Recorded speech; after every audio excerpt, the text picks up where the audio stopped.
What up YouTube, TK here, and it has been a terrible week.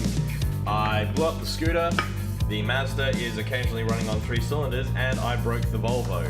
You see, this here is the throttle linkage from the Volvo 740 Turbo that we so dearly love and love to hate. I broke this last night. I was trying to remove the fuel rail, I failed, I threw a spanner, and I broke this off. You can see I did an expert repair using zip ties and epoxy and a bit of paper. And I refitted it, and it was great. I got 300 meters down the road to work, and then this happened. The other end broke as well. Now, this isn't surprising. This plastic is probably 30 years old. It happens, but it kind of is beyond the point of repair. Now, I spent a significant amount of time researching. I can get replacement little plastic dealies for about $10 each, US, plus $1 million shipping. Not acceptable. So I went to the wreckers. And did they have any 740s? No. They did, however, have an 850 Volvo, which has this. Now, when I first grabbed this, this looked almost identical and I thought it would be perfect. Then I realized it's much longer. So I decided to try and adjust it. We can unscrew this and we find this little springy mechanism inside with a bunch of spacers. However, it stops us shortening it to the right length. We are, what would you call that? A good 20 mils too long, give or take. So we need to shorten this. We're going to start by removing that tiny little circlip. To be honest, I don't have much to lose because I got this for practically free. I think I'm just going to rip that right off and see where we go from there. Alright, that's pretty much gone forever now. So let's see how much more that gives us.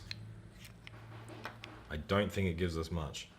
No, we're still miles too long. So the way this works is by loosening and tightening this little adjuster. You can position where you like it on the shaft, tighten it up, and it theoretically won't move. However, we just can't go low enough at the moment. So we are going to do the naughty thing and shorten that shaft with good old Mr. Grinder.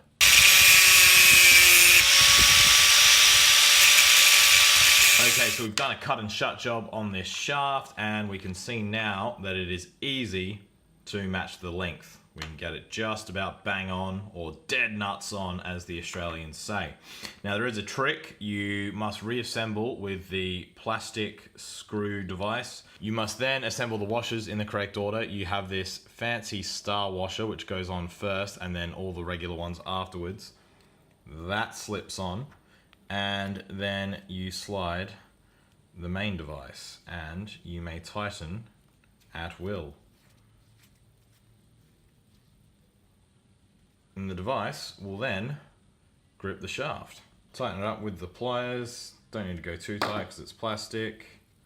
And that is a throttle linkage. How's that? And when you just give it a little turn to get where we want it to be. Oh, dead nuts on! I might actually have a Volvo to drive again, YouTube. Can you believe it? Let's go put this on. All right, is it gonna fit? Moment of truth. Come on, buddy. Try not to snap it when I put it on. 1,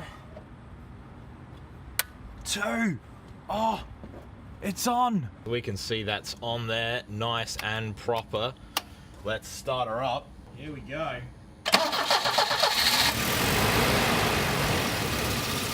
And to give her a rev. Mint! Excellent. Well, that just goes to show you, if you are in a bind, you've broken the throttle linkage on your 740, go and find an 850, rip it off, cut it up, and make it work. It'll get you out of a bind and save you paying $40 for 3 pieces of plastic on the internet. It's the only one I've had in the last 2 weeks. It's been rough. I'm so glad to have the Volvo running again. Next up is some fuel injector work.